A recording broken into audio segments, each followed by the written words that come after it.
also worked on shaping policy for the education system. He is currently leading research on multimodal literacy, which is important for the debate on how to use AI and digital technology in education. I've had the pleasure of working with Victor in Africa and know his extraordinary dedication and commitment. So Victor will address the impact of generative AI in classrooms, its implications for policy, and lessons from Singapore's approach. Victor, thank you for joining us. Would you like to turn on your video? And I think we need to. Yes. Yeah, hello. Yeah, thank you for joining us. You have about 35 to 40 minutes.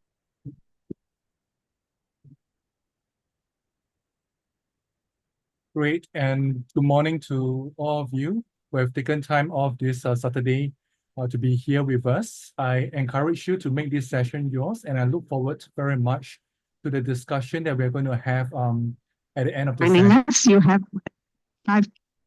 Sorry, may I just check that you're able to hear me clearly and you're able to see my slides well? Yes, we can hear you. Great. Can you hear in the hall? Can you hear in the hall, Abhishek? Yes, ma'am. Yes, okay. Please Perfect. go ahead. Yeah. I would like to really express my gratitude to Dr. Sajita, VMFT, as well as Guru from IT for Change for this invitation. I will share with you some of my thoughts as well as some of my work regarding generative AI in the classroom. I will bring in examples from what I know in terms of how the Ministry of Education, in fact, the whole of the government in Singapore has responded to generative AI. And I will share with you some examples from the classroom as well. I love to hear your thoughts and please feel free to put in your comments in the chat and we can have a time of discussion later on. I'd like to first state that I am not a computer scientist. I'm an educator. I'm a literacy researcher. I'm a teacher at heart. So why am I talking about generative AI? I really like what Dr. Sajita mentioned just now about how the narrative should be shaped by educators, teachers, researchers in the front line involved in education. I remember speaking to someone that I deeply respected. He's very senior in years, in his late 80s, who have seen through the different educational technology tools that have come in the last few decades, the internet, social media, and generative AI. And he told me that, no, Victor, generative AI is going to be the game changer. It will change the way we think about teaching, learning, and assessment. So I'll spend the time talking about some of my thoughts and some of the ideas related to this aspect. November 2022, when generative AI in the form of ChatGPT was first made available to the public, there was a lot of interest, there was a lot of concern amongst teachers, especially English teachers, about the impact of generative AI in the classroom. During them, I was vacationing in Switzerland. And in December, I decided to write a commentary to the Singapore newspaper, the Straits Times, on some of my thoughts with regard to ChatGPT. Now, obviously, it's too small for you to read what I have written here. But I've, of course, asked ChatGPT to summarize it for you. Now, you may say that, oh, there are just too many paragraphs here for us to read as well. Well, I understand that, and I've asked ChatGPT to further summarize it for you. Essentially, I asked questions about assessment. I asked also questions about the importance of critical thinking in today's day and age. But you may say that, I think this does not do full justice to the commentary that you have written. Well, I have asked ChatGPT to rework it in a matter of seconds into a sonnet that can make it a little bit more interesting to read. But for those of you who do not like a sonnet, maybe a haiku can sum up the crux of the article. So this, as I'm sure many of you have realized by now, is the ability of generative AI, of ChatGPT, to be able to give succinct summary, not just in the typical texture form, but in various formats that you like it. You can get it to write poetry for you if you like.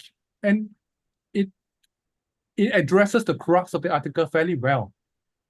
And with the possibilities, the potential of generative AI in doing some of this creative work that we have valued, writing poetry, for instance, what does it mean for us to be creative today?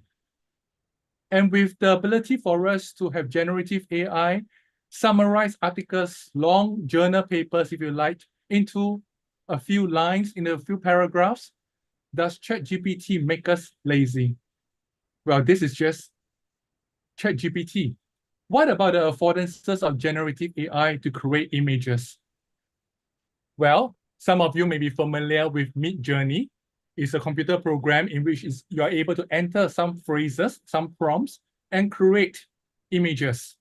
I thought because I'm from Singapore and perhaps not many of you are familiar with Singapore, I asked generative AI, well, Midjourney really, to create an image of Singapore, right? And this is what he has created. I thought about this for a while and I said, but is this really the Singapore that I know?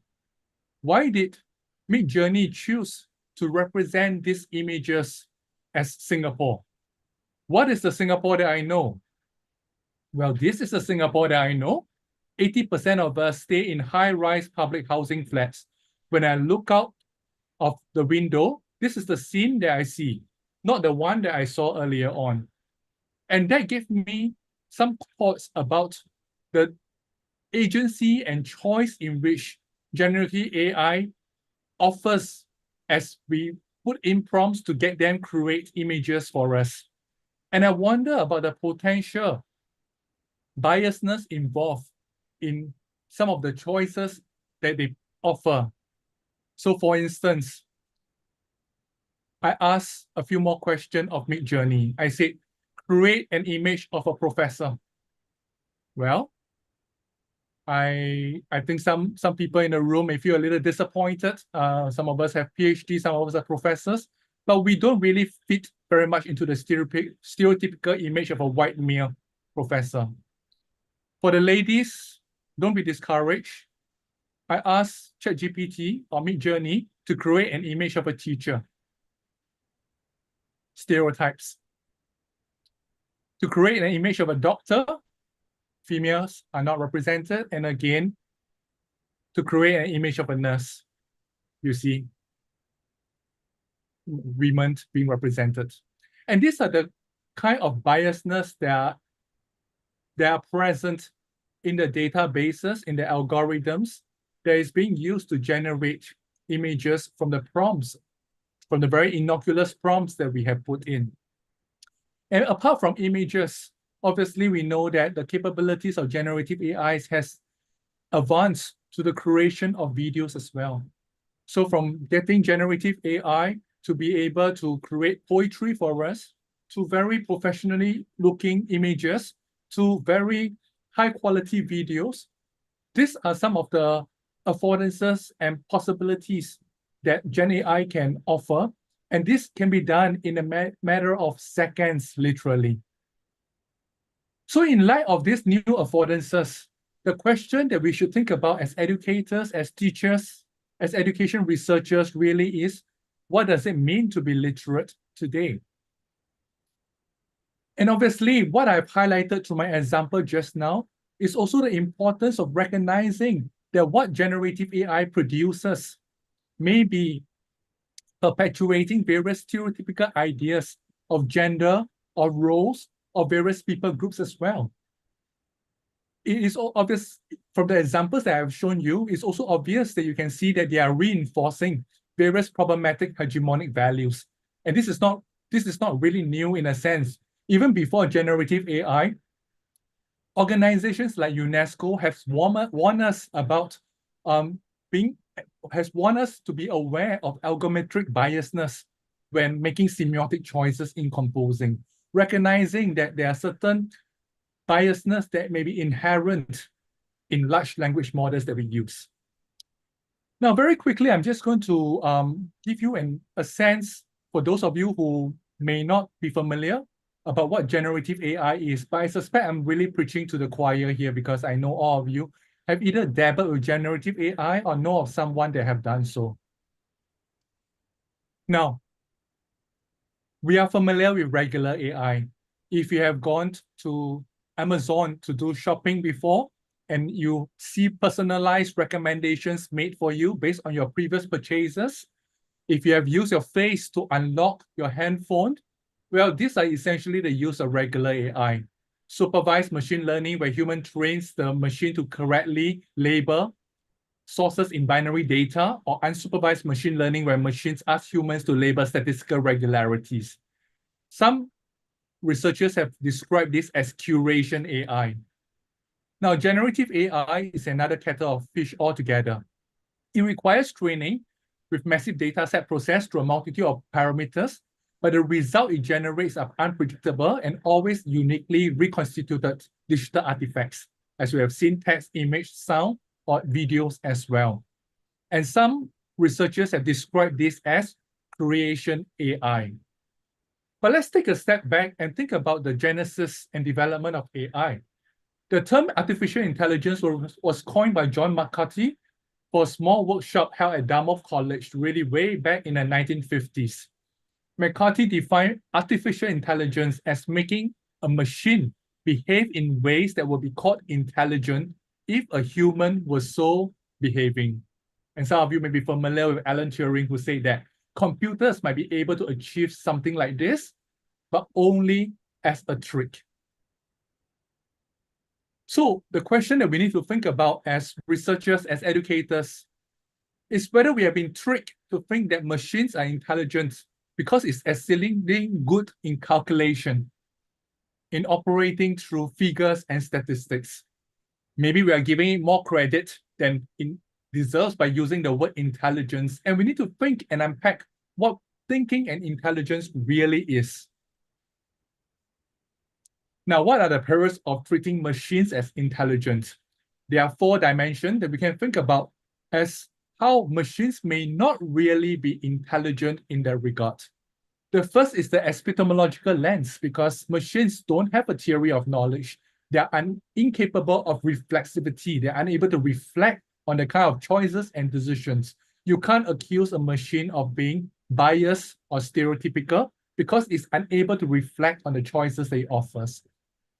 The next dimension is emotional. There's no theory of mind. A machine is unable to understand others. It can pretend to understand someone, but it can't really understand others, the emotional states that they have. Another dimension to consider is the ethical dimension. The machine, the generative AI, do not have values beyond what you have programmed in the algorithm. And obviously, the 4th dimension is existential. It has no purpose beyond what we can use it for. But it itself cannot be a free and responsible agent and take responsibility for the work that it creates.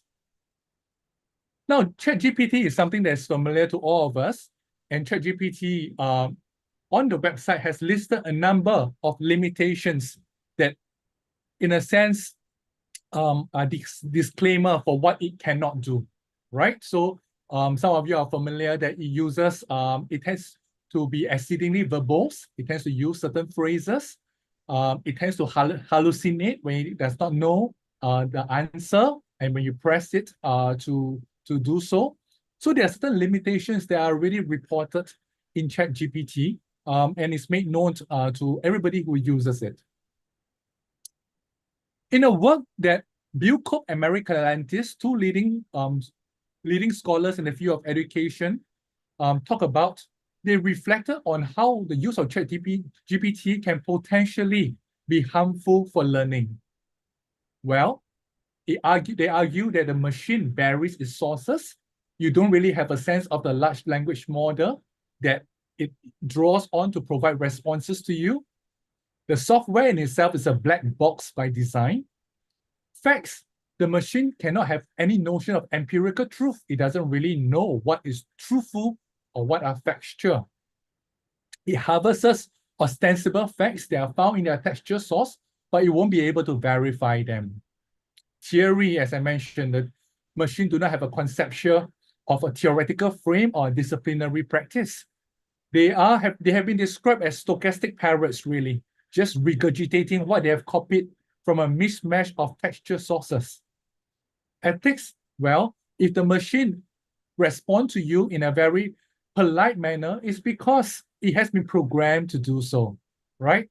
The moral frames of human imposed filters is not visible.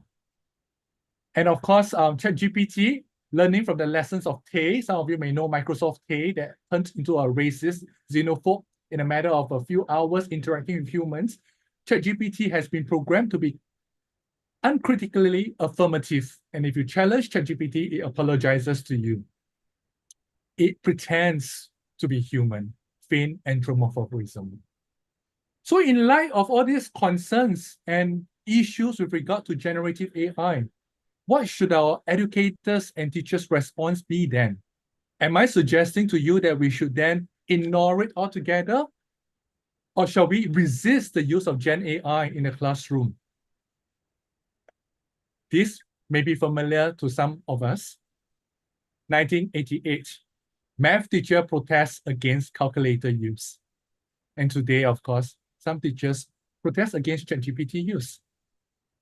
One thing for sure is that even if the teachers and educators, university professors are not using it, your students are. So there's no use in just putting your head in the sand and hoping that it will go away, or just ignore the developments of Gen AI, because it has a real impact on the way we teach, more importantly, on how students learn and how we assess. And Gen AI is embedded in all the mobile devices that we are using. In Apple, in Microsoft, in Chrome, they are going to be integral, even without you subscribing explicitly to a ChatGPT account, OpenAI account. When you use computer, a mobile device, you are using Gen AI. So there's no running. Some organizations like the Khan Academy have embraced it, right? And very early on, they use it in Camingo, their platform. And the teachers say that, well, the students are asking more questions than they typically ask aloud. And of course, you can read out a little bit more about that. I have a master's student who came to me and said that she wants to do a systematic review of Gen AI in literacy education, in language learning. I smiled and I told her that systematic reviews are usually done when there's sufficient papers published over a period of time, like 10 years, so that it can be meaningful. Usually we need at least 30 to 40 papers to be able to say that we are able to look at certain trends from the systematic review. She proved me wrong. She showed me that in the span of 2.5 years, there were already 42 high-quality publications that have been published by researchers around the world on generative AI. And they have shown how the use of generative AI can enhance students' writing performance in classroom, improve reading comprehension, make students more motivated for language learner. And while the impact on speaking and listening skills are inconsistent, the systematic review have highlighted studies that shown how generative AI can be used well in the classroom. Obviously, we also recognize, and not just us, but from the studies that we have reviewed, the importance that Gen AI should complement teacher-led instruction rather than to be used independently. So the importance of Gen AI to foster digital literacies has also come to the forefront. Now, if you're interested in this open access article, you can scan the QR code and you can read it for yourself. And I welcome you to reach out to me if you have questions or thoughts as well. And in light of this, organizations like the International Baccalaureate have allowed ChatGPT to be used in their essays. In the Singapore context, our education minister, Mr. Chan Chun Seng, says that, well, students, teachers will have to learn to properly use tools like ChatGPT. So it's a very strong signal coming from the top. AI tools, ChatGPT could be useful in classroom, but obviously there are certain levels of learning, fundamentals of learning that students need to master, and then think about the affordances of ChatGPT that can be used. And we have tried the use of various AI tools over the years. But now with Gen AI, there was a firm commitment, and this is another newspaper report about how the Ministry of Education is going to deploy more AI tools in schools. And I'm going to talk a little bit more about that. I will focus on the master plan that we have recently announced, the EdTech Plan 2030. And I'm going to share with you how, as a system, the Singapore government, the Ministry of Education, is responding to the opportunities as well as the challenges that Gen AI offer. But first, very quickly, a little bit about Singapore so that you can put everything I share in certain contexts. Unlike India, of course, which is a magnificent and big country, Singapore is a very small country. Population only 5.9 million, I think smaller than a city that you have in India. This is the key education statistics. But our government is very invested in education, and we have pumped in about 9.75 billion US dollars every year for education expenditure. Over the years, the Singapore education system has evolved. It started from a survivor-driven education focus. We only got our independence in Singapore in 1965, and the focus then was industrialization. And then we moved to efficiency-driven because we wanted to be a factory for the world. And then we focused a fair bit on skills and capital-intensive related industries. Later on, the focus was on ability-based and aspiration-driven education as we aspire to be a knowledge-based economy. And today, of course, the buzzword is really about innovation-driven. And in our education system, there's a strong focus on student-centric, values-driven education. The EdTech master plan that we had did not just start 2 years ago. We started in 1997, where the focus was on laying the foundation and introducing computers into the classroom. In the second master plan, we moved on to talk about the importance of using computers well for teaching and learning. We had a third and fourth master plan that built on the earlier master plans that focus on how we can use technology to enhance and deepen learning, but also to develop what we call 21st century competencies, like being able to be critical thinkers, to be good communicators, to be able to collaborate with others well. We had the EdTech plan, which laid the foundation for the EdTech Master Plan 2030, which I'm going to share with you today. And the EdTech 2030 Master Plan was focused on the opportunities and challenges that Gen AI offer to us. So what does it look like? Well, it's about transforming education through technology. And the vision, if you can see below, really is to prepare students for the technology transformed world. We have 4 outcome goals in our EdTech Master Plan. Students being digitally empowered, future-ready learners and innovators. Teachers who are important because they are at the front line of the classroom to be technologically adept, collaborative learning designers. Schools to be intelligent, responsive, and digitally equipped learning environment. And of course, at a systemic level, there is a network EdTech ecosystem. For each of the outcome goal, we have specific focuses as well. So for students in particular, we wanted them to be digitally empowered 21st century learners, digitally literate learners who are able to apply the technological skills to distill and discern the use of technology, as well as empathetic and technologically adept innovators who are able to use a range of digital tools for their own solutions.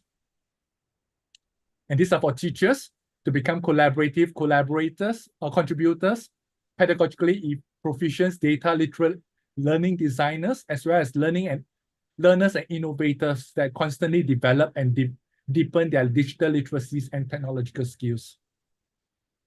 For schools, the focus is on having flexible multifunctional learning spaces, as well as digitally connected learning spaces that can support anytime, anywhere learning. At a system level, there's a focus on enhanced public-private partnership, working with industries, private sectors, as well as universities to develop and scale EdTech practices to plug into the international EdTech network, as well as working with parents as key partners. So these are the outcome goals that we have. Now, the question is, how then do we achieve these outcome goals? There are two aspects. The first is the focus on strategic trust. And we have 5 strategic trusts. I'm going to take about 5 to 10 minutes to share with you the strategic trust in detail so that you have a sense of what they look like. The first strategic trust is on customization of students' learning. And this is what we have done. We have developed a learning platform called the Singapore Student Learning Space that is accessible to all teachers and students across primary and secondary school. So it's a learning management platform, and there are AI-enabled tools that is built into the platform. The learning platform called the SLS also have a rich variety of learning resources that is curriculum aligned and that is developed as well as curated by our curriculum designers at the Ministry of Education. And this learning platform have digital tools such as learning feedback assistant to support students in using Gen AI to get feedback on their writing, right? So this is how it looks like, the Singapore Student Learning Space, where students will log in. Now, AI in SLS, artificial intelligence in SLS, is a key focus, and there are a range of different tools that have been developed. Adaptive learning system, feedback assistant for math, language feedback for English, short answer feedback as well. So this is how it looks like, adaptive learning system. I have a video, but I'm not going to show it now. If there's interest, we can take a look later on how the adaptive learning pathway look like to offer timely feedback for students' learning of mathematics. And they do it by providing differentiation, self-directed learning, and monitoring the students' progress, because there's a dashboard that will tell students how well they're doing and what are the issues that they have. Now, this is not highly innovative, because I know that there are many learning management systems that are already doing this. But what is unique in a Singapore context is that we have one single platform that brings together all these tools. They are both curated and developed by our curriculum planners in the ministry. This is the feedback assistant for mathematics, and they would guide students by providing line-by-line hints and feedback whenever they have struggle with answering the question. They redirect time to other learning activities where students then can build on their own areas of strengths or develop competencies in areas of weaknesses as well. And we have a language feedback for English learning as well, because basic grammar can be easily identified and curriculum-aligned feedback can be given to them in their writing. So as students operate and work through the student learning space, they have access to the whole range of different tools. Short answer feedback assistant allows auto-generated content feedback for students' answers. So rather than the teachers having to mark every single student answer, the answers of the students can be provided. And if you're interested, we can take a look at the video later on as well. 10 more minutes. Sure. Okay, good. Yeah. And I'm going on strategic trust too, right? And this is about developing and strengthening students' digital literacy. Because even as we bring in the use of these AI tools in the SLS, we want to help students to be able to be digitally literate. We have a framework, and we want to call the Find, Think, Apply, and Create framework that I will share with you. And I will also share with you how we try to strengthen the cyber wellness education that we have. So this is the framework that we have, a digital literacy framework. Find, think, apply, and create, getting them to be able to evaluate information, think about the data to analyze them well, apply various tools and software to create things so that they are able then to use it to represent their ideas, their experiences, their identity. So this is the framework to develop digital literacies among students. And of course, there is a focus on providing AI literacy to help students to understand what AI is, given that it's so new and pertinent. Think about the benefits and limitations and risks. So what we do on the SLS again is to offer learning that is self-directed for the students, so they can choose to learn AI literacy on their own. so that they're able to develop a basic understanding of the tools they're using. The third strategic trust is about empowering students to develop 21st century competencies. And this is about essentially getting students to be involved in a whole range of the use of digital tools like digital making. To some of you may have heard of the maker spaces, where we get our students to try out using digital tools like 3D printers to create various artifacts so that they can see the value of digital tools in their learning. And of course, our 21st century competencies is embedded in the curriculum as well. Fourth strategic trust is about the school and department culture of collaboration and encouraging students and teachers in sharing the kind of learning that they have. Teachers especially are encouraged to develop e-pedagogies so that they are able to know how to use technology well. And this relates to the fifth strategic trust, which is on the teachers' use of EdTech practices. So I'm at the National Institute of Education, where we have pre-service training to support our teachers' learning of how to use and design meaningful learning experiences with digital technologies. But there's also a fair bit of resources and professional development for teachers to continually learn about better ways of using technology in the classroom. We have identified schools that have become center of teaching and learning excellence, and where they are able then to host different ones to come together to learn as well. So these are some of the key aspects in terms of the strategic trust. Now, the enablers that I want to highlight essentially is how MOE provides support at the system level to enable the implementation of the strategic trust. There are three enablers. The first is learning analytics and data. And essentially, it's about providing professional development opportunities for schools in the use of learning data. The second is about infrastructure support and processes, and it's about providing resources to help school to rethink the kind of classrooms, learning spaces, libraries that can better support the kind of 21st century digital learning. The third, as I mentioned, is about networking. PPP, private-public partnership, is something that we pay a lot of attention to, and also the sharing of teachers' resources through communities of practices. So in a sense, it works together with a whole range of different enablers to support the kind of strategic trust that we have.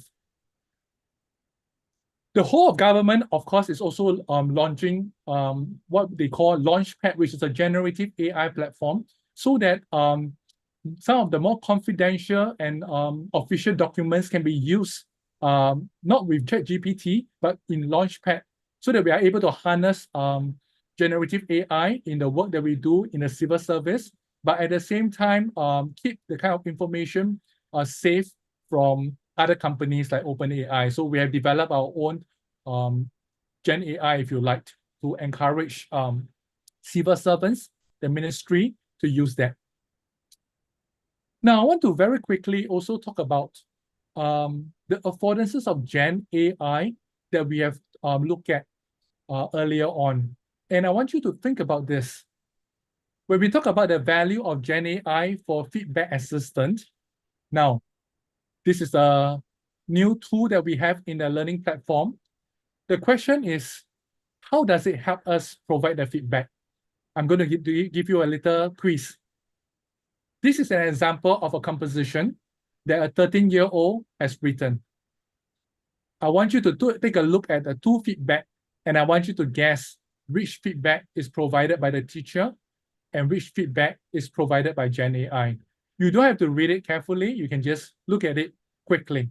And so this is the first feedback. I want you to think whether it is from the teacher or is it from Gen AI.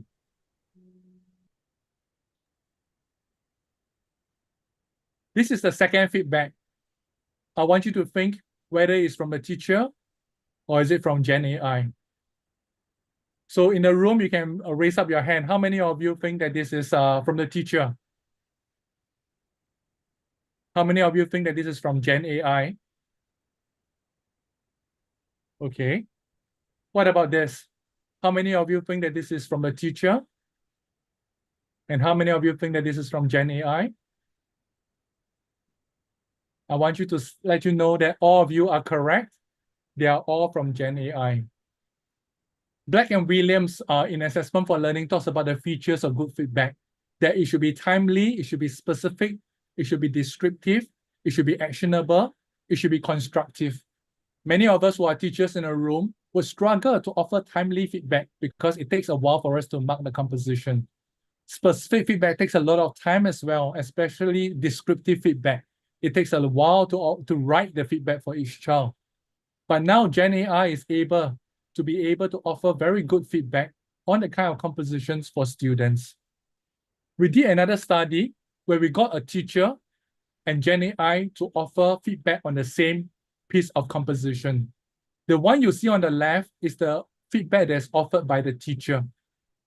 And the one that you see on your right is the feedback that's offered by ChatGPT. You will find that they are comparable. In fact, some may feel that the feedback by ChatGPT may be stronger. So the question for us to think about when we are giving feedback for learning are some of these aspects of whether it can be timely, it can be for language and content, criterion-based, personalized, detailed, age-appropriate, and interactive. And without the use of Gen AI tools, it can be really challenging. But Gen AI tools have allowed us to be able to do that as a support, as a tool for the teacher to use to provide feedback for the students. Now, I'm going to share with you in the last part of this particular session about how Singapore teachers have been using Gen AI tools on their own in a community called the Singapore Learning Designer Circus. This is the Facebook community where they share with each other how they have used Gen AI tools as well as other tech tools to design lessons. Here is an example of a teacher sharing how they have used ChatGPT to craft a game story for a primary 3 science lesson. So they use ChatGPT to develop a storyline and put it up on a student learning space. And then they share it with one another on the community. This is another example of a teacher using ChatGPT to develop a mathematics lesson.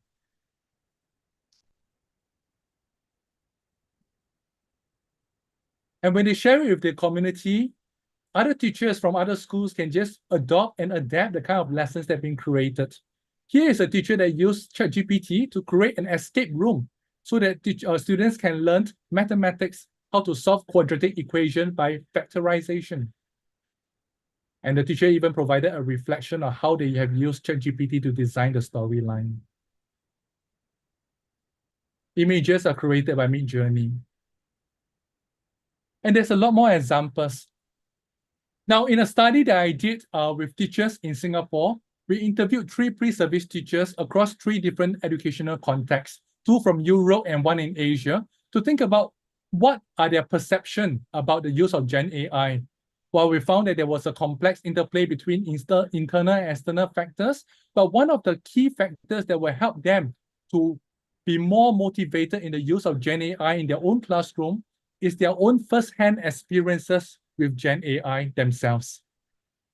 If you're interested in how Gen AI can be used in teaching and learning, there's a fair bit of ideas that have been offered by Mike Sharpers, a professor of educational technology. He had this publication called Innovative Pedagogies that is very influential, where he talk about what are some new ways and exciting ways that teaching and learning can look like. And with Gen AI, he crowdsourced for ideas of how Gen AI can, well, in a sense, realize some of these innovative pedagogies. So these are some of the roles that he offered, and he offered examples how Gen AI can be used to actualize the innovative pedagogies that he has talked about. Now, if you're interested, he has published a very useful article, I thought, on the value of Gen AI. It's important for us to reflect on the ethics in using AI as well. I talk about how IB have allowed the use of ChatGPT and AI in assessment. It will not ban AI software. It should be aligned to academic integrity policy. And a lot of the universities have also come up with guidelines for the use of AI in education and assessment. I just want to say that even in the Ministry of Education, we have an AI in education ethics framework that focus on agency, inclusivity, fairness, and safety amongst our teachers. But what Gen AI offers really is an opportunity for us to rethink assessment. So rather than just focusing on potential plagiarism, cheating cases, we may have to think about what it means to really recognize students' learning in the age of generative AI. I showed you earlier on that ChatGPT has allowed, is allowed in IB essays.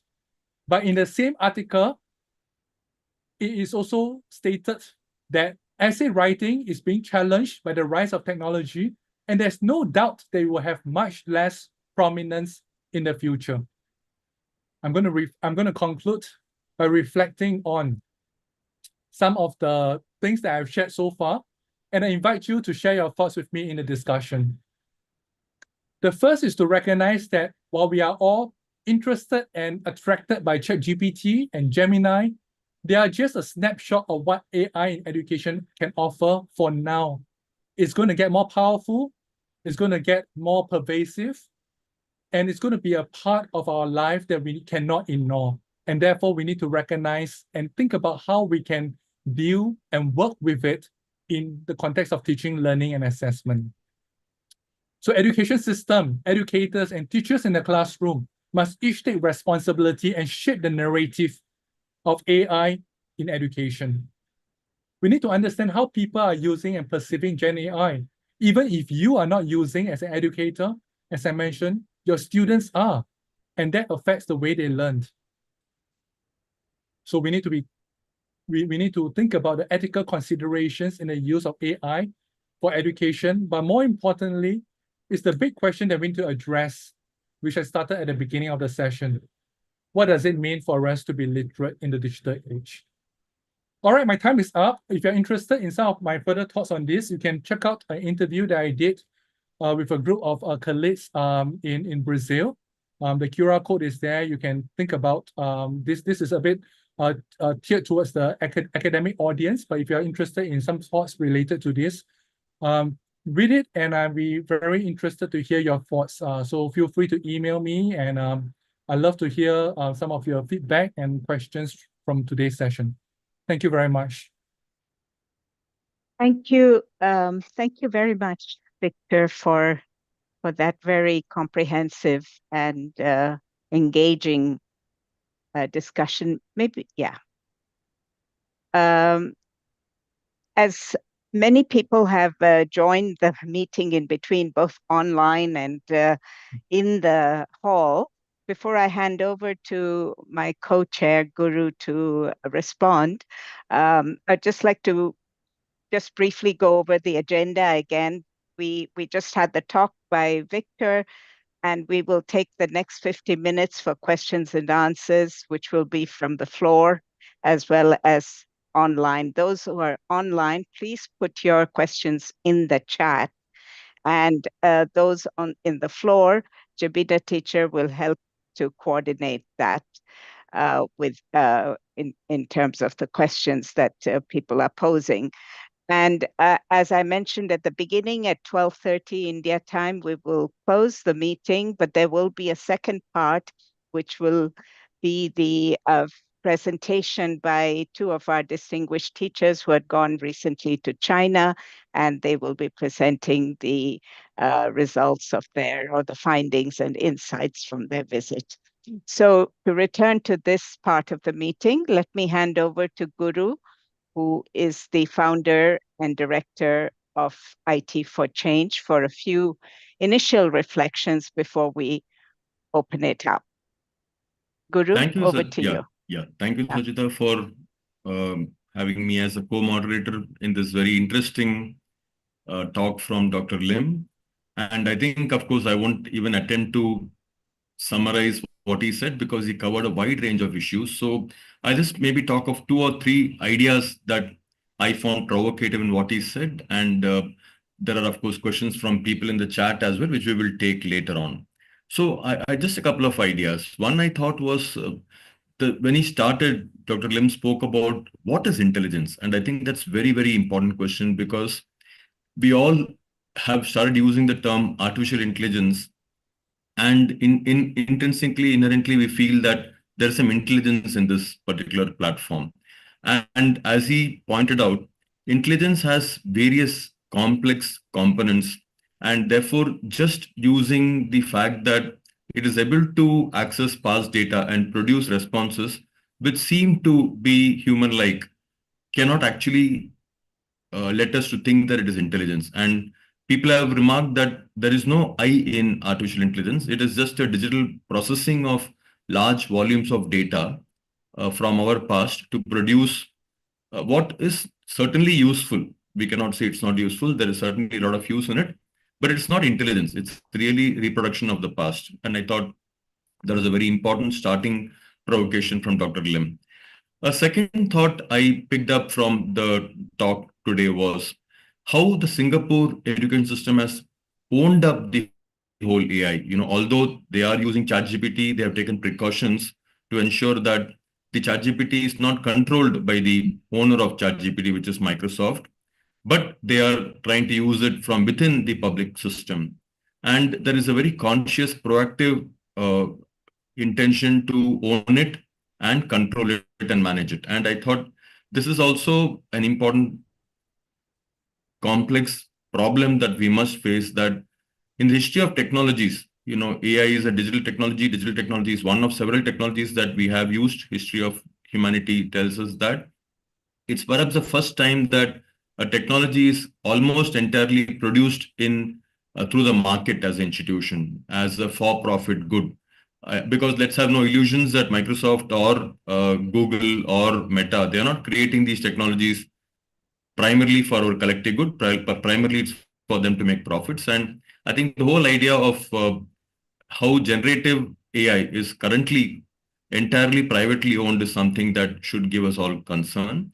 And just when Dr. Lim spoke about the publications of, if I correctly remember his name, Professor Sharples, who talks about how AI can be used, I think it's very important to also bring in this warning that the more you use ChatGPT, the more it is also using you. So at the end of the day, I go back to, D.H. Lawrence, very important question. Are we using the technology, or are we being used by the technology? And therefore, Singapore's attempt to make it situated in the public system is very important. I have one last thought, that is that lot of the focus in the talk was on the economic aspects of use of AI. And of course, it is being produced as a market good. So therefore, it is hoped that it will improve the economies of the world. But essentially, I think from an education point of view, because education is primarily for creating the new society that we all want. So education is primarily aimed at social transformation, socio-political transformation. Therefore, we need to essentially ask the question, in what way can generative AI support social transformation? And in its current form, actually, can it support social transformation through education or not? And I just have a couple of slides, and I'll request Dr. Sajida's permission to just share a couple of slides, which is essentially on what I'm talking now, which is, can we look at what ChatGPT or generative AI, what are the implications of these tools from a socio-political point of view, not merely from an economic point of view? So these are some points. I won't spend time explaining them simply because I don't have any time at all. So the mainstream models of AI in education, and generative AI is also very much a part of that. The imagination of use of generative AI is directly connecting to the student, self-directed learning, personalized learning, reduced role for the teacher, bypassing of the teacher, not having any collective understanding of what exactly this AI is doing when it is allowing us to learn self-directed manner, providing us inputs. What is the basis of these inputs? And we know that in education, curriculum design is a very complex human activity. Not only it's a human activity, it has a social purpose. So every curriculum choice has a socio-political implication. And when ChatGPT suggests a video to be seen, nobody knows on what basis it is saying that. So there's a surrendering of the very important responsibility of curriculum. Dr. Lim mentioned how pedagogy, content, assessment are all being impacted, but we don't know in what direction the generative AI is taking us. And of course, it's proprietary, so we don't know what the code does. So I would like to actually ask Dr. Lim, when he says that they have got an arrangement with Microsoft by which Microsoft won't take the data that the bureaucrats are actually entering into it, in what way can the government verify that? Simply because the code is black box, it's proprietary, and Microsoft can assure you that they won't use it, but there is no way you can ascertain it on an ongoing basis. Of course, it's commercial. And lastly, we all are also worried about the environmental implications of running the current model of ChatGPT or other generative AI, because they require huge servers. And we are told now that the big tech companies are actually looking at nuclear power. So these are some of the implications of what I spoke so far. Again, I won't explain each of them. So I would request all of you to just read the points on the slide. I won't explain them. We can discuss it later on if there is time. The use of AI in the current model, in the current paradigm, has extremely critical, important political implications in terms of control over the whole platform by a for-profit company, ceding of that space by public systems, by governments, by state, pedagogical implications in terms of loss of teacher agency and de-skilling of teachers, economic implications, environmental implications, and of course, learning implications, pedagogical implications in terms of self-directed and personalized learning, and how data theft, which is the whole motivation to create AI or platforms is to harvest data from individuals. And in this case, in case of education, it's actually children's data, which makes them extremely vulnerable. These are very important questions that we must keep in mind, which does not mean AI is a problem. The problem is the ownership of AI by for-profit companies. I just want to very quickly talk about an alternative model that my organization, IT for Change, has been exploring. This is not a generative AI. This is the classical AI that Dr. Lim also spoke about. Here, the AI is actually not the typical Microsoft-owned large server-based AI, which is made available as a service to the school. This is AI that is implemented in the school, on a computer in the school. The data remains in the school, the code, the platform, the analytics, everything remains in the school. It doesn't directly work with the children. The teacher uses the AI and for extremely important, relevant pedagogical purposes. And the code is completely free and open, which means the algorithms and their design is theoretically anybody can understand that. So this is a model that we have conceptualized, and we call it the public AI model as an alternative to the typical mainstream proprietary privatized model. This last slide just wanted to talk about how we are actually piloting this public AI model, and schools in Kerala and Karnataka are already piloting that. And this is free and open, so therefore anybody can take it, use it. And it's in the specific area of foundational language learning. And we found that, as everybody says, that language skills have become a very serious issue. They were always an issue. COVID has made the issue much, much worse. And absence of or inadequate capacities in language in children seriously impacts their ability to learn across time. And here the whole use case, as we say, use case is completely driven by the need of the school, the need of the government school, the need of the teacher, the multilingual context of learners. For example, generative AI doesn't handle multilingual context very well. You need to actually interact with it in a particular language. But we know that in a school context, there are children coming from different linguistics backgrounds. And not only the AI analyzes the child's response and shares it with the teacher, but it also provides a repository of OER stories to respond to the differential variable learning needs of the child. So this is just a set of slides I wanted to talk about.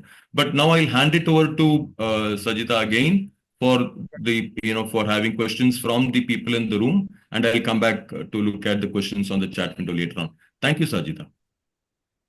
Thank you very much, Guru, for providing that additional perspective. You could stop sharing, and I want to ask colleagues in VMFT to focus on in the room, please.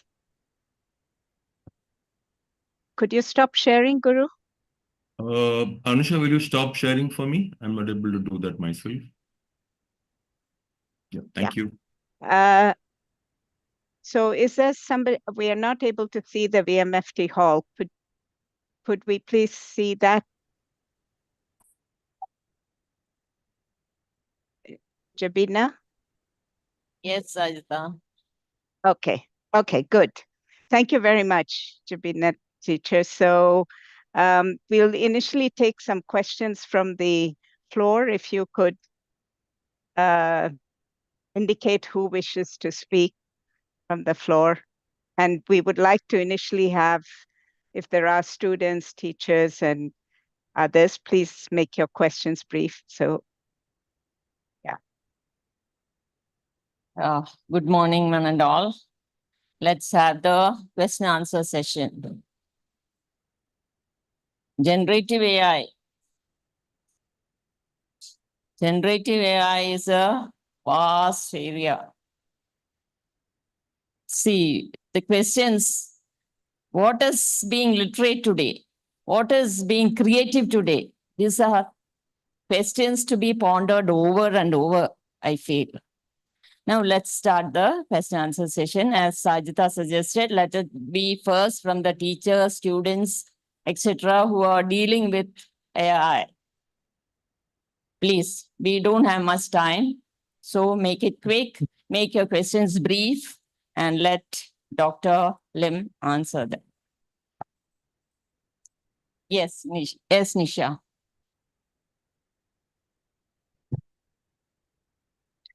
Thank you. Thank you for this wonderful session by Dr. Lim and Dr. Gurumurthy.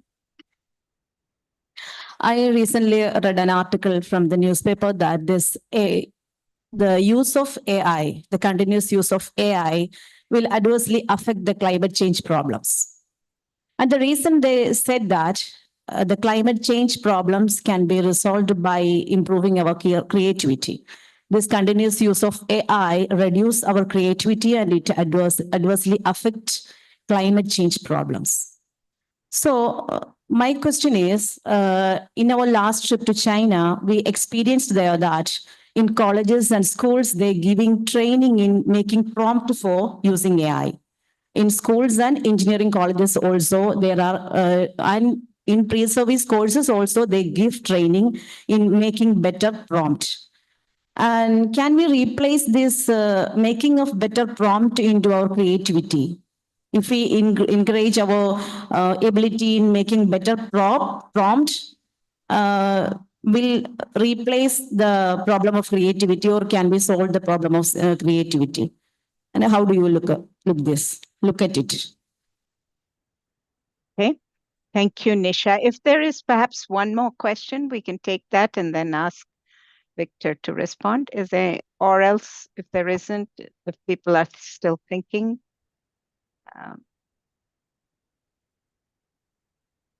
Okay. Just a brief question, please. How can this be used to improve the teaching and learning of mathematics, especially the abstract areas in mathematics? Okay. So let me now ask Victor to respond to those two questions before we take some more. Thank you very much for the questions. I think these are very important questions to consider. But first of all, I must say that I really appreciated Dr. Guru's sharing as well, his perspectives, and I would like to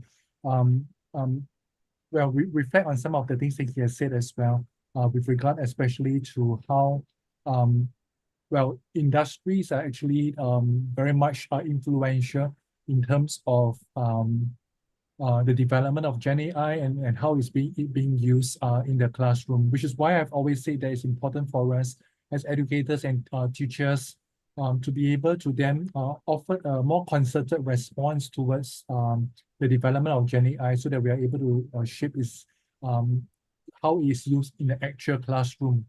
Now, you mentioned about how AI will exacerbate climate change, and this is something that Dr. Guru has mentioned as well. I mean, with the data centers that's requiring a lot more energy to upkeep, certainly, I mean, it's going to cause issues for the environment.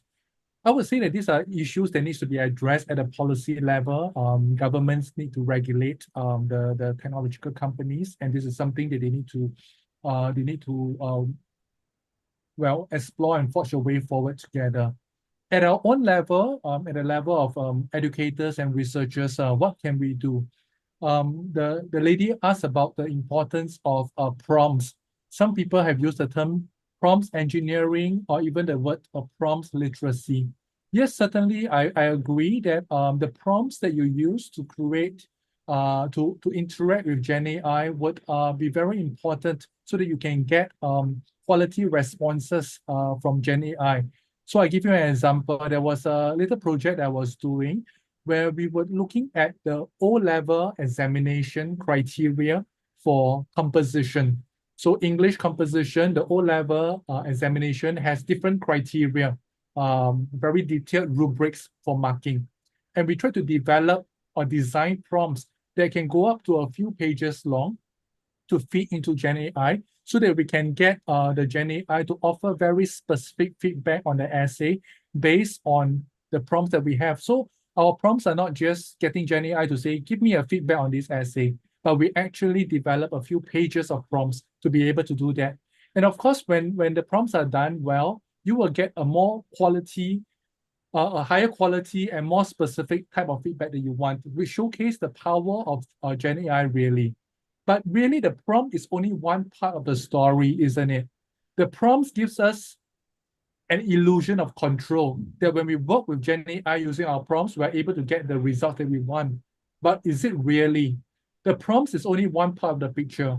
There's another, as a very important part of the picture will be there is the large language models, the corpus in which the Gen AI draws on to be able to provide the results. And that is invisible to us. For a long time, people have suspected that, well, some of the Gen AI organizations have trawled the internet, forum pages, and all sort of different sites to as part of its corpus for the large language model. They bury its sources, we will never know. But more recently, researchers amongst us, those of you who have published with big companies like Taylor and Francis, may have been alerted to the fact that many of the publication corpus that we have are now made available for OpenAI and other Gen AI companies to use as part of their LLM. So the quality of the corpus may improve over time, but the fact of the matter is that the corpus would determine the kind of output that you get from Gen AI. And yet there's another dimension that's also invisible to us, and that is the algorithm, how it has been programmed, the biasness, the values. And that is something that only the companies, the programmers that are involved in developing the tool will be able to manage. And that is something, again, is invisible to us as end user. So yes, having prompts literacy or developing a stronger mindfulness of how to develop or to use prompts well will help us get better output from Gen AI. It will enable us to use Gen AI in a more effective manner. But I think it's important to remember that this is only just one part of the bigger picture. Now, in response to the second gentleman's question about teaching and learning of mathematics, well, I would say that what we have seen in Singapore are two aspects. The first is, of course, to use AI to provide responses and feedback to the students' answers to questions, mathematical questions. So in a sense, it's able to save the teacher from more marking by offering timely responses, even helpful hints step by step as the student work on a particular mathematical problem. So that is what we have tried in the Singapore context. Does it work for all aspects of mathematics? I'm not sure. I don't think so. Another example that we have seen, and I showed you towards the end of my presentation, is where teachers on their own come together and think about how they can use Gen AI to create interesting storylines and lesson packages to engage the students' learning of mathematics better. So Gen AI is not really used specifically for the development of disciplinary literacy, understanding of mathematics concept, but really in the design of the learning experience for the students to make it more engaging and more fun for the students. So these are the two examples that I've seen. I'm sure my colleagues in the mathematics department may have explored some of this, but yeah, I hope that this gives you a sense of how it's used in Singapore at this point in time. Right. Thank you, Victor. I think we'll take a couple more questions from the floor, if there are any. Jabina, Yes. could we switch to, are there any more questions? Yeah.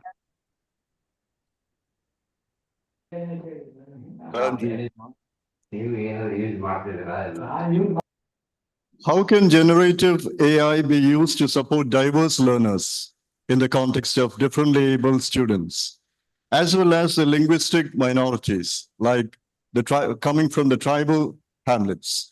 How do you address that problem? One. And another question that I would like to ask together with this is that when we cite the example of a China or a Singapore, what about democracies like India, or very open democracies like India?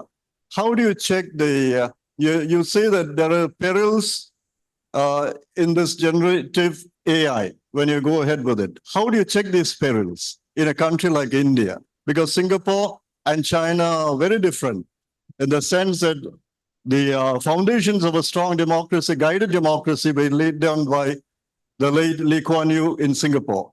And it holds good even to this day.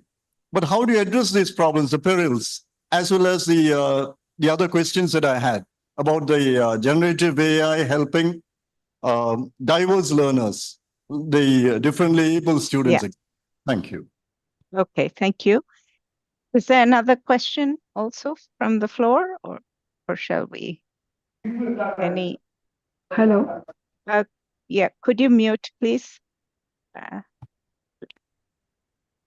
Yeah, is there any other question from the floor, Jabina? Hello, thanks. Yes, Sajida. Yeah, go ahead. Hello. Yes. Thank you for the presentation, Dr. Lin. My question would be that we are very much concerned in higher education sectors about having plagiarism in assignments. So is it time for us to go back, and not have take-home assignments and fall back into the traditional? Maybe we can have assignments, but the student has to come back and have an oral presentation just to make so that the outcomes are met. Do you think we'll have to fall back to that? Thank you. Okay. Thank you. So, Victor, over to you. Yeah, thank you very much for the two sets of questions. Again, they deal with very fundamental issues. I would like to address the gentleman's question with regard to the use of Gen AI for diverse learners first. One of the holy grails in education is really about personalizing learning.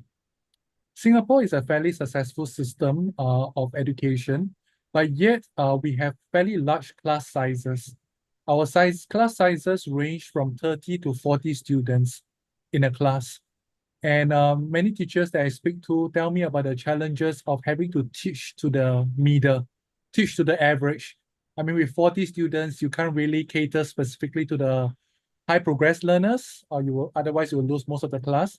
You can't really cater to the low progress learners as well. You teach to the middle, and that is one of the struggle that we have in a conventional classroom. Now, technology offers the holy grail, offers the answer to this holy grail by personalizing the learning experience. So thinking about how digital tools, for instance, the use of adaptive tutoring, the use of personalized recommenders, the use of feedback on students' learning progress, they are able to then personalize the learning experiences of the students, not just to allow them to learn anytime and anywhere, but to learn at any pace as well. I give you an example. In a study that I did with some colleagues looking at the use of readers, English readers for students of different ability. In the past, in order for you to do an abridged version of a reader, it takes a lot of man hours and effort and resources and finances to create 3 different versions of the same readers in the classroom. Today with Gen AI, you are able to almost in a few seconds create different versions of the same reader at specific reading level that's appropriate for the students. So there are certain affordances in Gen AI that can allow you then to cater for specific learners, the diverse learners that you have. In another example, when we explored the use of writing feedback for compositions written by students, again, you can think about having high ability students that can work with feedback that's a lot more provocative, that challenges them to better their essays a lot more. And you can then work with low progress learners that have feedback that's a lot more specific to the language needs that they have. There's a lot more scaffolded in a way that they can understand. Sure, a teacher can do all that, but it will take hours of a teacher's time to be able to give such customized feedback to the specific needs of the students. Again, when Gen AI is used as a tool, you are able then to, well, offer specific customized, personalized feedback. And I'm sure there's a lot of education companies that are looking at integrating the affordances of Gen AI, such that it's able then to customize the learning pathways and experiences for the students. So I would say, not to be overly optimistic and rosy about it, I would say that one of the answers to how we can personalize learning experiences for students lies in Gen AI and the affordances of technology that we can explore a little bit more. Now, with regard to linguistic minorities, you have identified a core issue, which is the fact that a lot of the corpus that Gen AI is using is very much Western-centric and English in nature, right? So that is a fundamental issue. I'm not familiar with the what is being done currently in India, but I was just in Norway in June, and some of the researchers tell me that they are developing their own LLM based on a corpus of Norwegian texts. So it's specific to the culture, values, but also the language. And they're, of course, developing their own GPTs, their own chatbot based on the Norwegian corpus. So I'm not an expert in this area, but I know that it has been done specific for different minority languages or different languages apart from English, which is dominant. In terms of the perils of Gen AI, there are many, and I've highlighted some of them. And I would say the solution lies in the mirror, you, who is situated in the particular context of India, where you know the challenges, the dynamics, the politics well. And if you reflect on some of the challenges that I mentioned, the attempts that we have looked at in the Singapore context, perhaps given your insider knowing and experience of the India context, you will then be able to work out a culturally appropriate response that will be meaningful as we tread the very thin ice of wanting to embrace the opportunities that Gen AI offer, which is what we recognize in Singapore, and we were one of the first in the world to say, let's integrate it, let's encourage teachers and students to use it, let's not ban it. But at the same time, like what Dr. Guru mentioned, we are also very mindful of how we can control, or we should try to control, manage the implication, the downside of it. So Dr. Guru mentioned about what we have done in Singapore, the Launchpad platform that we have is one attempt to control, at the same time manage the usage, where our product team at the Singapore GovTech office have opted out of logging so that Microsoft does not store any prompt or response data of our query when we use Launchpad. But is this a gentleman's agreement or is it contractual? I think that is beyond what I understand, but I believe it should be contractual in nature.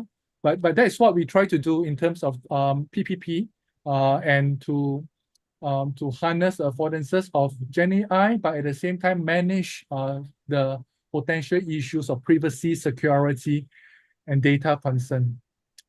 Now, with respect to what the lady has asked, I think that is a big question that everyone who teaches in a university would struggle with, and that is the issue of students using Gen AI tools to write their assignments, and then concerns about plagiarism, concern about cheating, concern about whether they are actually learning at the end of it all. I read articles how it is of a major issue in Australia. In Singapore, we do face the same concern as well.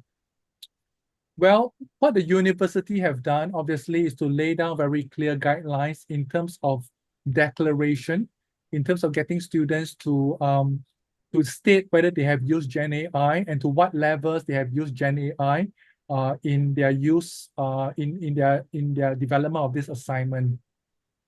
I don't know whether you're familiar with the work of Mike Perkins. Mike Perkins is at the British University of Hanoi. He has developed a very useful AI assessment use scale where it gives teachers a sense of the extent in which Gen AI should or should not be used according to the assignments that they have. So essentially, the university response so far has been seen in terms of just offering very clear guidance, at the same time, well, relying on the student's sense of honesty and responsibility in their usage to counter plagiarism. But I would say, and with this, I would conclude, Sajita, I would say that this is only a superficial response, if you like, thinking about plagiarism. A deeper response as teachers and educators in a university is really for us to think about the purpose of the assignment, which is really to recognize that the students have learned from our course. To look, the assignment, the essay, was for the students to demonstrate that they have learned, to show the signs of their learning, which is why we get them to write an essay. But now, if they are able to use Gen AI to produce these assignments, then are there other ways in which we can get them to demonstrate that they have learned? Are there other ways that we can assess the students' signs of learning? And that is important because we got to know that students are going to use Gen AI because it's so accessible and so available to them anyway. So we need to rethink our assessment practices. We need to change our assessment so that it still remains valid and relevant, even if students are using Gen AI. Well, that could involve some Viva or oral presentations. That could involve some personal reflections that can come in that Gen AI is unable to offer. That can involve engagement with very specific topics that you are dealing with in the classroom that Gen AI may not be able to produce meaningful response to. So it really requires teachers, for educators, to rethink assessment in the age of Gen AI. And I think that is the ultimate challenge that Gen AI offers us as teachers. Thank you. Okay, thank you. So I'm going to ask Guru to maybe look at the questions in the chat and pose a couple of them. And in order to facilitate the thing, Victor, if you could, respond also briefly to them so that we can take another set of questions also. So Guru, go ahead. Yeah, thank you, Sajida. There are 3 questions which people have asked online, and I've put them in the chat window. I'll also read them out for everybody's benefit. But before that, I'll use my moderator's privilege for a very quick comment. Manuel Castles, Professor Manuel Castles, who's considered the father of the information society. So he published prolifically at the turn of the millennium, around 2000, 2001. He wrote 3 volumes on the information society. He analyzed the whole digital technology and what is going to happen, 24 years ago. And he said that technology aggravates what is already there in society. If there are good things in society, technology makes them better. If there are bad things in society, technology makes them worse. It's not a neutral thing. So this whole issue of plagiarism in higher education, I think, is an extremely existential question, because progressive education says give essays to children, don't give them to students, don't give them 3-hour written question papers where they reproduce what they remember. But generative AI is going to make this extremely complicated. And therefore, the question for us is, if in your society, honesty is not a premium, people are happy being dishonest, people are happy to break the queue. In your society, in your system, there is extremely high level of competition, and students are competing for a very few number of good quality seats in education or employment. In such a society, there is no way that you will not have misuse of generative AI for getting ahead of others, in the assessment. And therefore, it's a real challenge in the Indian context. Maybe societies where honesty is more accepted, where there is much less competition in education, they can still be able to use it. So there are 3 questions which I will just read out. It's also on the chat, Professor Lim. First question is, generative AI will take information from an already available information pool, which can be biased and even factually wrong. And therefore, based on this, biased information, factually wrong information, how can we have authentic learning? And also how this will impact creativity of the students. That is the first question. I'll just read out the other 2 also. You can also refer in the chat window. Second is, how can we use AI in education other than for English teaching? So other than English teaching, other possibilities, what are they for what exist in use of AI? And thirdly, what are the corporate implications of using AI? So these are three questions for the first round, and we can come back again later if possible. Go ahead, Professor Lim. Yep. Thank you very much. The first question relates to the corpus, right? I mean, essentially that Gen AI draws on, and obviously, if you press it for a lot more with a few more prompts, it tends to hallucinate and gives you information that is unreliable, that it makes up, and that is a well-recognized fact. But I would say that it is a fact that is an issue at present. I believe that over time, as I mentioned, a lot of the the big publishers are making available their database to big tech companies, and the corpus, the quality of corpus can likely improve over time. And I won't be surprised if the incidental rate of hallucination would decrease in time as the corpus that it has access to improves. But having said that, we also do not want to have too much faith in the kind of very eloquent and persuasive text that Gen AI produce for us, which is why that I began my presentation talking about the importance of critical literacy. And that has become even more important, I would say, in the age of Gen AI, where they are able to draw information, facts, even from suspect sources, and piece them together in a very eloquent, attractive piece of document. So a student needs to recognize how to interrogate the information that they read, question perspective, check for sources, check for reliability. And therefore, I would say that the importance of critical reading, critical literacy, has been very much accentuated really with Gen AI being now at our disposal. So will Gen AI become more reliable in time in terms of the facts that in terms of the text it produces? I would say it certainly looks that way, but at the same time, we cannot ignore the importance of critical reading and critical literacy in our students. AI for education, apart from English teaching, well, there's a lot of work that has been done in different contexts as well, beyond just English teaching. I mentioned about how in the context of mathematics earlier on, how it can be used as a way to provide timely feedback on the students' responses. It can even provide guidance to scaffold the students' answer. But a lot of times it can also be used to design learning experiences in the lesson packages.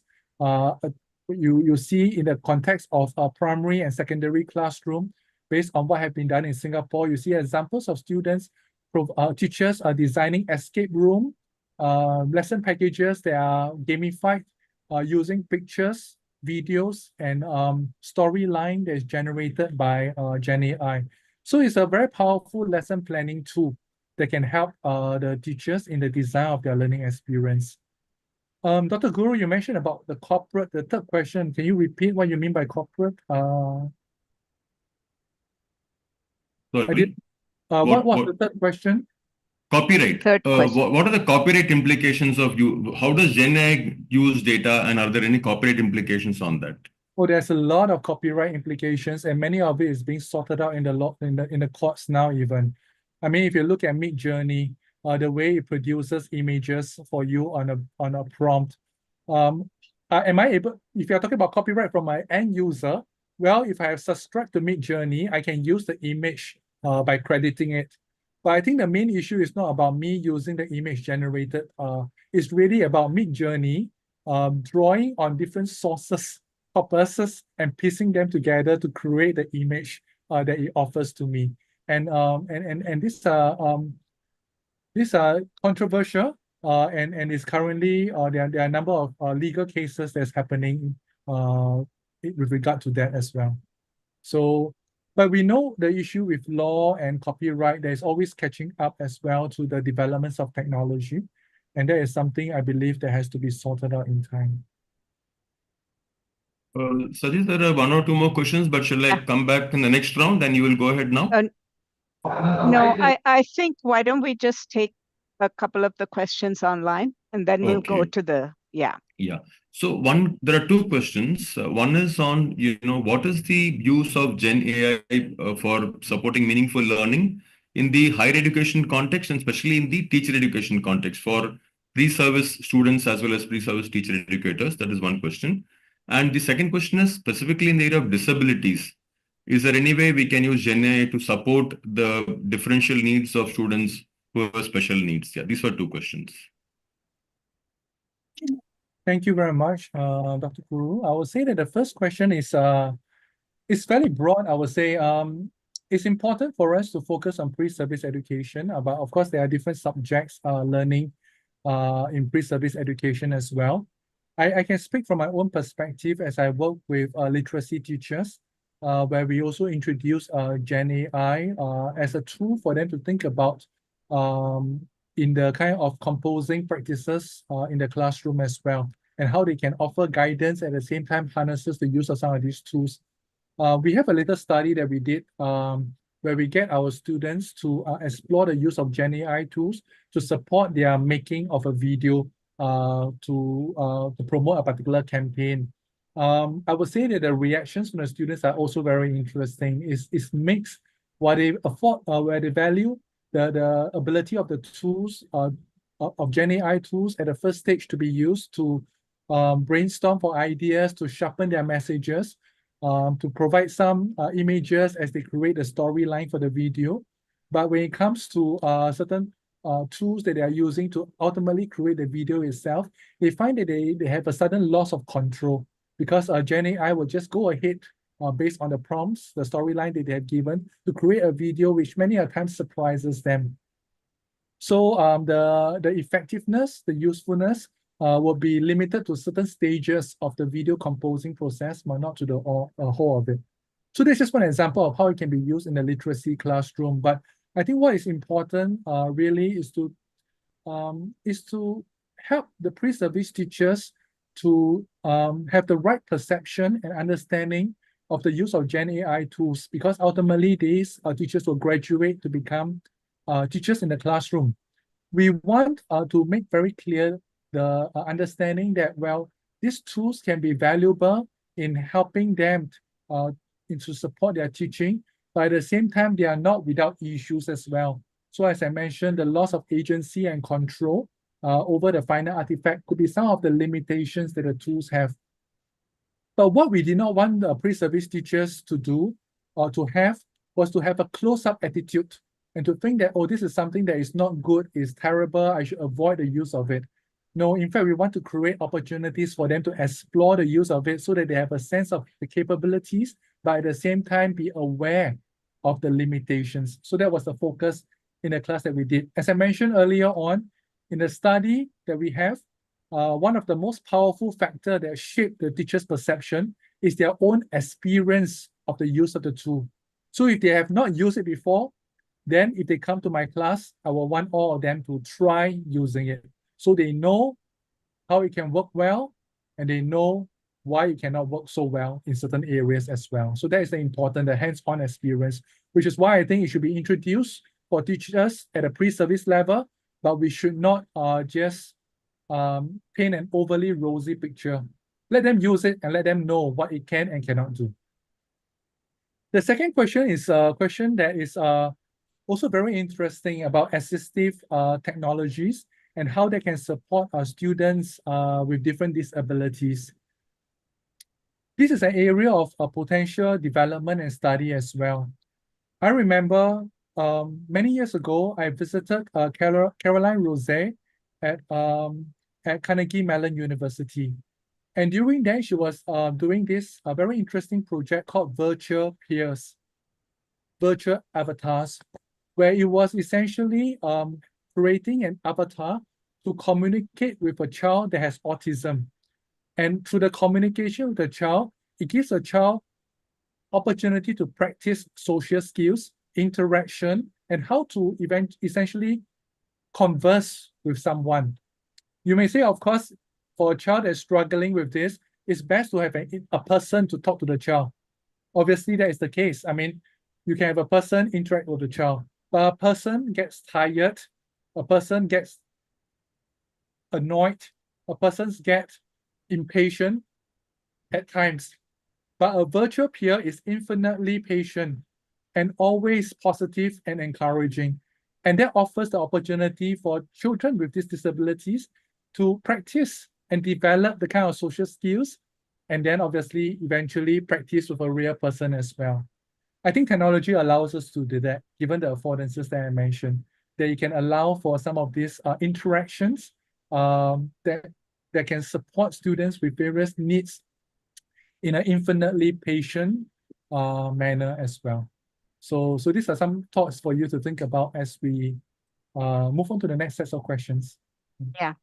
Okay. Thank you very much. I'm conscious of the time, so I'm going to take maybe if there are a couple more questions from the floor, and then I will close because, as I said, there's a second part to our meeting, which is in Trivandrum. So, Jabina, are there any other questions from the floor? We'll take one or two. Let me just find out. Is there anyone who'd like to ask?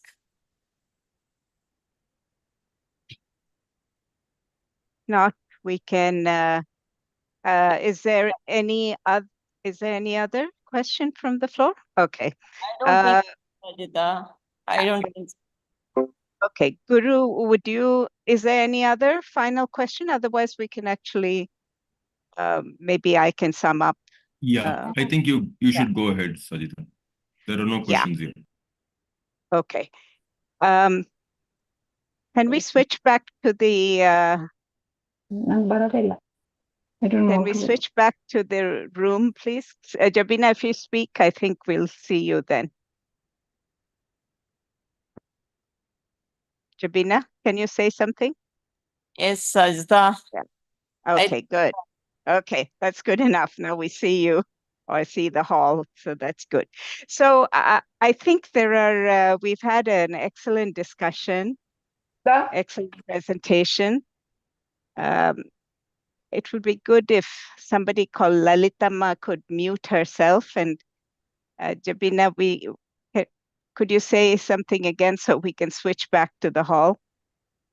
Yeah, we can switch back to the hall. Right.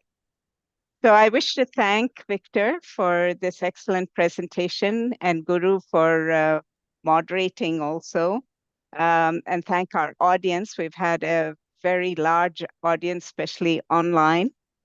It would be difficult for me to summarize what was said, but let me just say that I took away a few points. And the first point is that it requires a lot of human intelligence to use what is called artificial intelligence in education.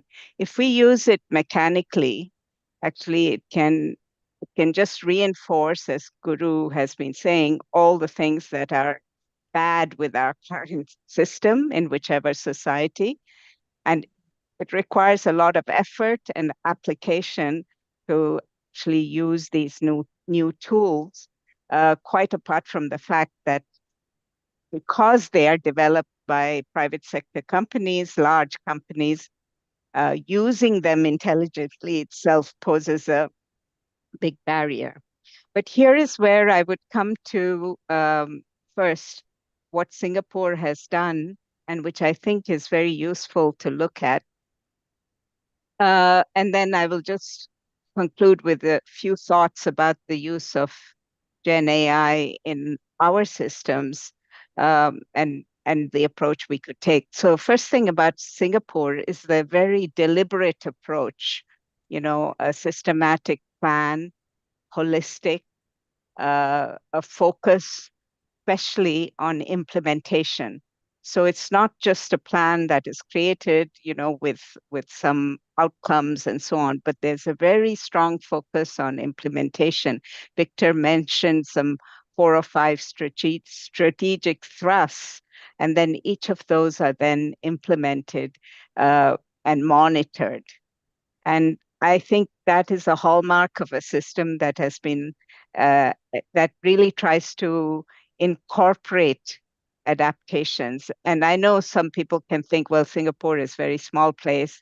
And then we can say, well, China is a very big place, and that's a different system. So we can always think that there's something special about different countries. And there are many unique factors also, of course, of each country context. But nevertheless, adopting a deliberate approach, a holistic approach of the focus on implementation, I think is very important. So the good, unique thing about Singapore, as Victor has been stressing, is that once they saw this technology was on the horizon and was starting to get used, they encouraged actually the use of it rather than staying away from it, but using it in a very sensible way, in an intelligent way. Okay. And I found the focus on teacher education, in particular, on the use of e-pedagogy. I don't know what that exactly means, but it's something worth exploring. That this is really uh, uh, how they have tried to adapt the use of these tools. That this can be used for helping to personalize learning, which is a big challenge, of course, when we are dealing with large um, large classrooms. So I found that the focus on the educational objectives and the pedagogical principles in using this technology, that this is very central as to whether this yields the kind of results we want.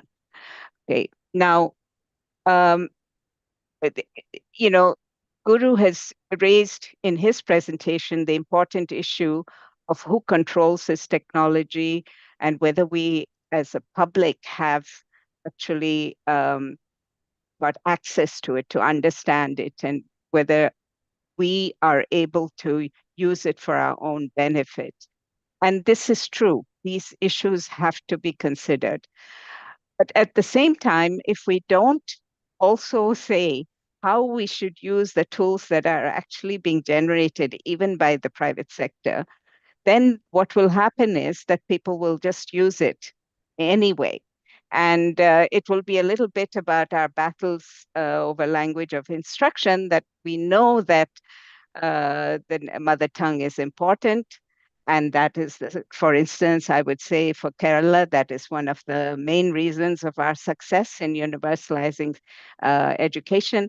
But now people want to learn in English, and they think that English medium is the way to learn English. And no matter what you say, that cognitively this is better, because the public sector does not provide good quality English education, the battle is almost lost.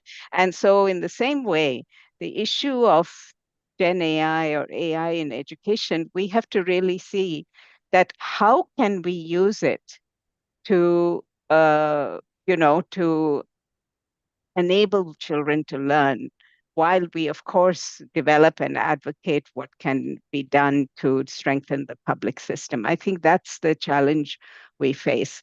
Now, the questions, I think, raised a number of issues, and issues relating to assessment, about creativity, etc. Are we in the, are you guys still there in the hall? Yeah. Okay. About creativity, about um, the corpus that is used. Um, Actually, I was reminded of something which somebody told me in Oxford or Cambridge.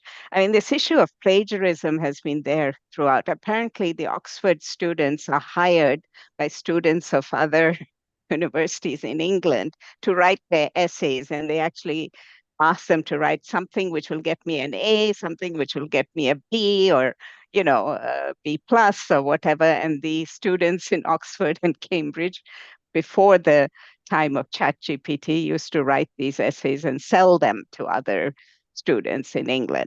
So apparently this was quite a common practice.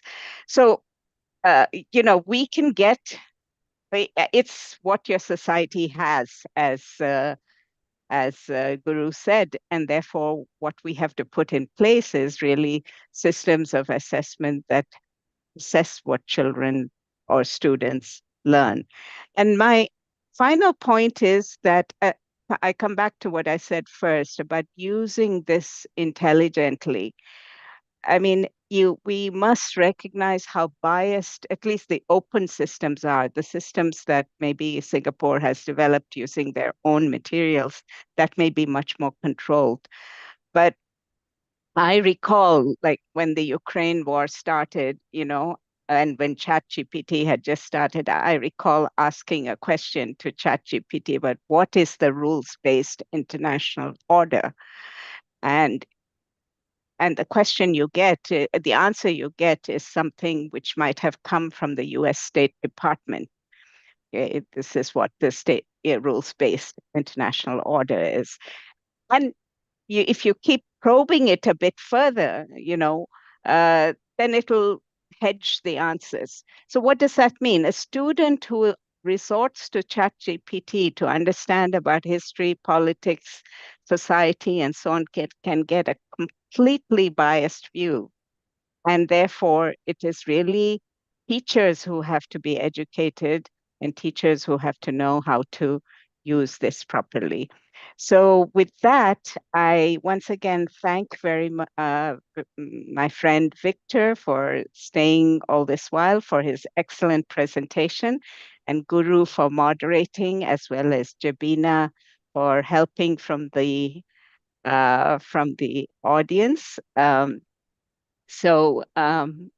Is there any final words from Guru or from Victor? Otherwise, I will hand it over back to Jabina, and maybe we can give a round of applause to Victor for his speech, for his presentation.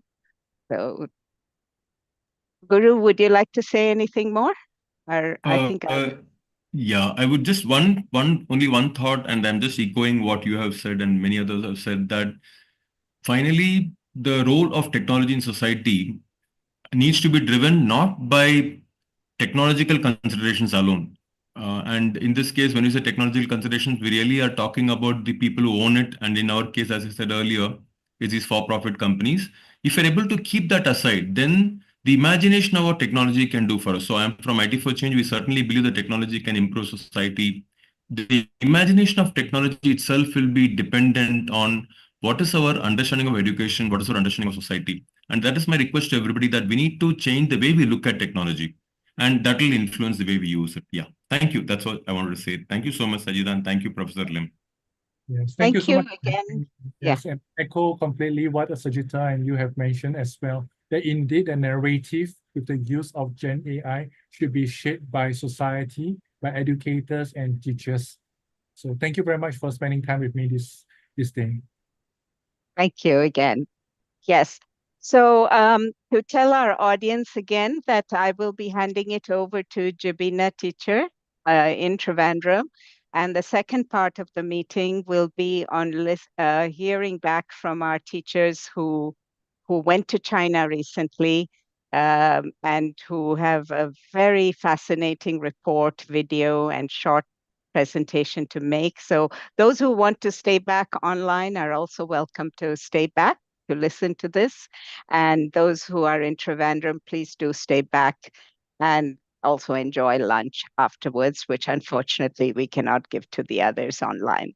So thank you again, and it's good night here from me. Okay.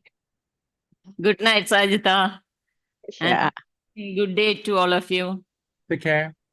Bye-bye. Bye. Before we start the second part of our program today, I would like to take just a couple of minutes. We had been hearing about the redesigning of classrooms in Singapore. And we are also fast approaching technology-wise. We are equipping ourselves, and our teachers are also being trained how to use AI in the classrooms. All that is happening. But then, won't we like to think Are these privileges being used by, or are all children able to use the privileges such, and aren't they being denied to a lot many? In this regard, I would like to introduce the education report of Dr. Sajida Bashir.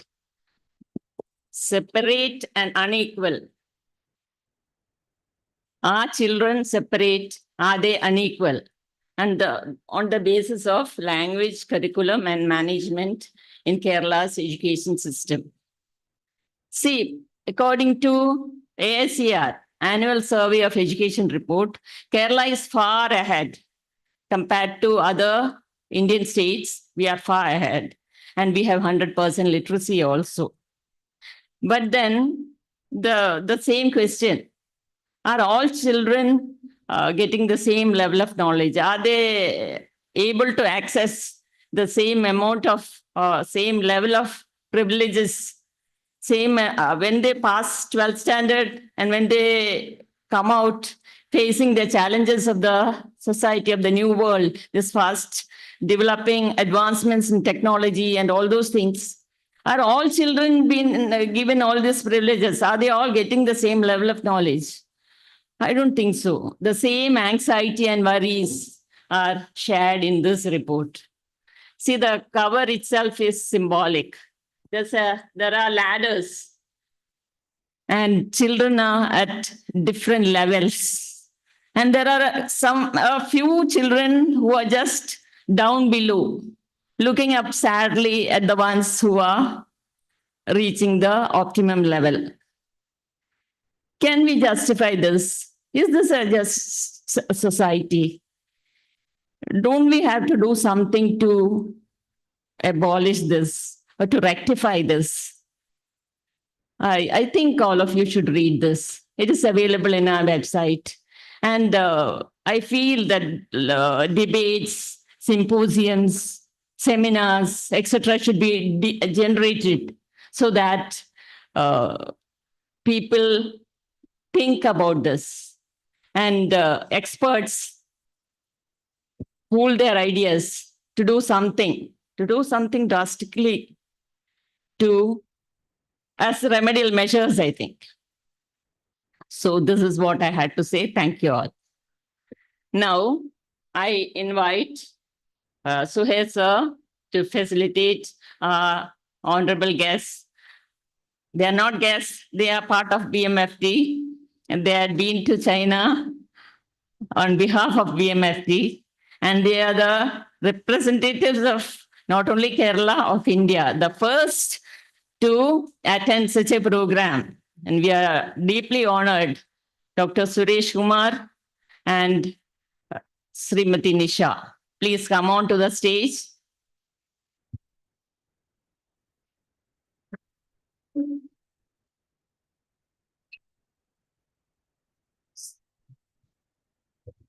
I invite Suhail sir to speak a few words of felicitation.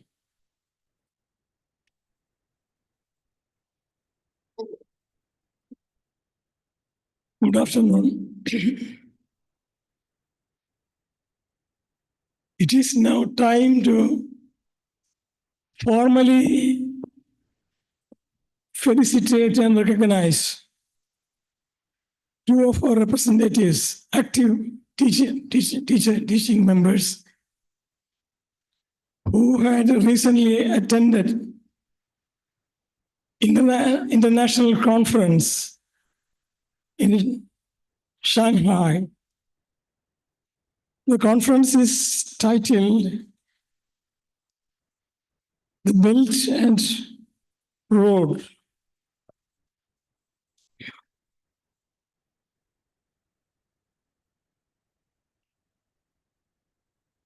Shanghai Autumn 2024 Exchange Project, which was held under the auspices of UNESCO in Shanghai from 9 to 20 October.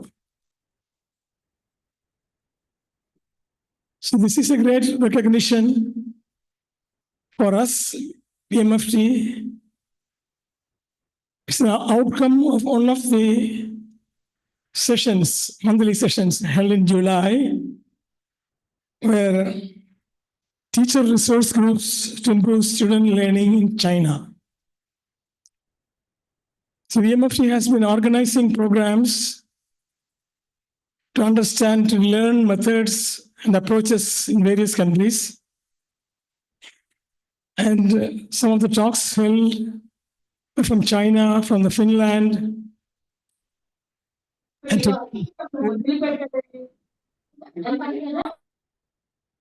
so this has been a good exposure to our teaching community to understand how teachers are getting opportunities, students are learning, and from this process, we adapt what is possible for us to improve education in our country. Dr. Suresh Kumar has been the faculty of Diet and CRT. He has been a writer, activist, a person who has shown interest in learning and adapting things. Nisha is a teacher and teacher trainer and is a participant in textbook writing. So this opportunity was picked from another session Dr. Sajida Bashir had with great interest to materialize this trip. So I congratulate Dr. Suresh Kumar, Nisha, and Dr. Sajida Bashir for making this a reality. They have come back with a lot of exposure and knowledge and networking. I understand 27 participants were there from different countries, and they were taken to different places in China, and they will be presenting here their experience and knowledge gained from this trip. So I think the foundation's effort to provide quality materials, knowledge, and information to the participants is definitely going to enrich the education sector. Education is, as you all know, one of the core focus areas of Kamali Foundation. And we are very happy that you are all giving immense support to strengthen this sector. And education has been, from the very beginning, Kamali has also focused attention on education, particularly women education, and we are pursuing that path. And we are very grateful for the support we are receiving from all of you to these efforts. And today, as a token of formal recognition, I request Jabina to put the Punnada on the two distinguished teachers who have attended the conference in China. Jabina.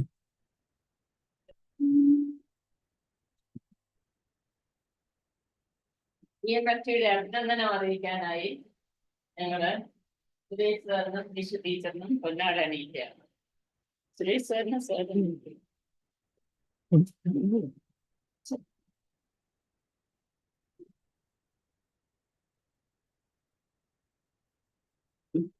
ഇത് സാറാണ്.